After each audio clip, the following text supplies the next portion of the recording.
ടീച്ചറാണോ?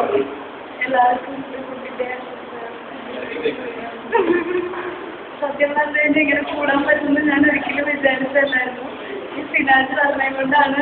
Finance വരുന്നതിന് മുമ്പേ വിളിച്ചിട്ട് പറഞ്ഞിരുന്നു വരുമ്പോഴത്തേക്ക് ഇതിനെ നമുക്ക് എല്ലാവർക്കും കൊടുക്കുന്നു. അപ്പൊ ഇത്രയും പേര് വരുന്ന എന്തായാലും പ്രതീക്ഷിച്ചിട്ടുണ്ടായിരുന്നില്ല. നല്ല സന്തോഷം. പിന്നെ ഇന്നലെയാണ് ഈ കാര്യം അറേഞ്ച് ചെയ്യാനായിട്ട് ഇതായിട്ട്. അതുകൊണ്ടാണ് സാറുമാരെ ആരും കിട്ടാഞ്ഞത്. നമ്മുടെ സാറുമാരൊക്കെ പറഞ്ഞിരുന്നു. പക്ഷെ എല്ലാവരും എൻഗേജ് ആയിപ്പോയി. അത് കാരണം കൊണ്ട് ആരും വിളിക്കാൻ പറ്റിയില്ല. പിന്നെ ഞാനിപ്പോൾ ഇവിടെ തന്നെയാണ് വർക്ക് ചെയ്യുന്നത്. നമ്മുടെ ഡിപ്പാർട്ട്മെന്റിൽ തന്നെയാണ്.